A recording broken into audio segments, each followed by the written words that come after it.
Our featured guest this evening is Mr. Troy Harkin. Now, I first heard him read last year at the launch of the winter edition of the UC Review. And he made me choke on my drink. I was laughing so hard. Now, ladies and gentlemen, and everybody just flipping through the dial, I give you Mr. Troy Harkin. Sheep don't have heaven or hell, but they do have purgatory. Good sheep and evil sheep just die, but unexceptionally bland, mundane, run-of-the-mill sheep go to an odd interballistic limbo where they are forced to jump fences in the soon somnambulistic minds of men who camped these tortured souls like sleepy, sheepy, inventoric lullabies. They are known as home sheep, and they hate you. Bob's dog Bob ate its own foot. Bad dog Bob. Bob, bad. Bad Bob. Bob's dog Bob ate supper with a kitchen noose, pirouette family size to go. Bad Bob. Bob, bad. Bob's dog Bob flew tactical maneuvers over suspicious mimes in WW2, the big one. He dropped rancid cheese. Bad, bad, bad, bad, Bob. Bad. Bob's dog Bob's iambic pentameter hobbled terribly after self-inflicted wounds in Indochina. Bob's dog Bob drew kickbacks from jelly sandwich heists at noon hour. They hang in the lobby of the AGO and brunch with the Vietnamese. Yes, bad dog Bob. Yo, Bob, chill dog supreme. Yo, bad motherfucking dog. Bob's dog Bob ate his own spleen and 3 Yorkville yuppies on expense accounts. Good dog, Bob. Good boy. You wouldn't understand. It's a dog thing. Mm-hmm.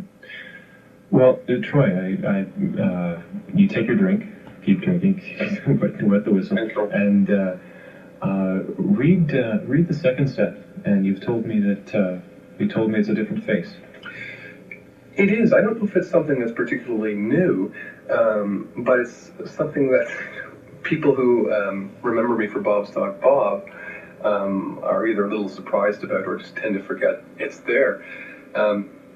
When we were discussing this a little earlier, you mentioned the fact that you were familiar with the funnier stuff that I had done, mm-hmm. and then someone in our group also turned and said, "I hear you write funny stuff."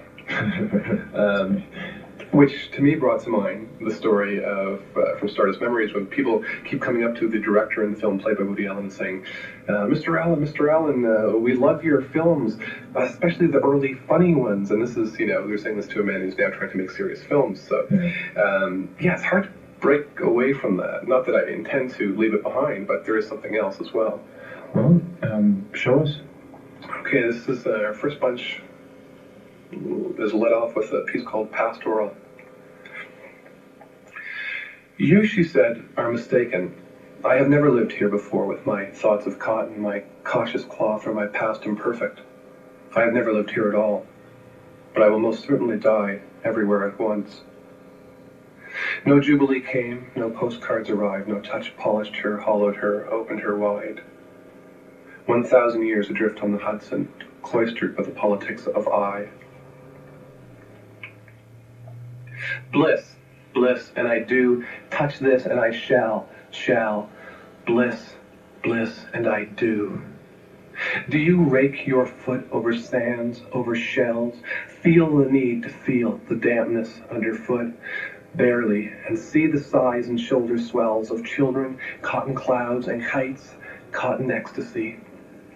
Do you reel the sheets between your skin and soul divine to dawn another day, like bridge, like bonds, like bliss? Do I dream a tandem mania, a doubling rain that soften, counts my stars, or feel a lacquered coat lift from a longing heart, to melt, to smash against your shore like love, like bliss? Shall I endanger immortality within taffy pond confines? No. But shall I take you, taste you, set us free today, untamed and freed, in a sky enlarged and hours in a sky like bliss? I shall. In a sky like bliss, we shall. Troy Harkin, thank you very much. Certainly is a different face. You have. I'm jealous of some of these lines. Thousand years adrift on the Hudson. Or this is like a North American Pablo Neruda. Is that what it is? It, along with Gaggling Moor, the line that you quoted is from Pastoral. They were both written on a train back from New York City, so I was traveling along the Hudson, and there's something about it. And that line, something like a forgotten blue Sunday dress. Well, I got to tell you, I'm as surprised as anybody in the audience who's never heard you before, and we don't have any time to talk. I'd love to talk, especially about the Catholic element. And you've given that to us in the spirit of Lent. Right, which we can get into at some other time, I suppose. Of course. Well, you're going to come back, of course. Exactly. Take care of yourself, Troy. Thank you, Matthew. That was Troy Harkin.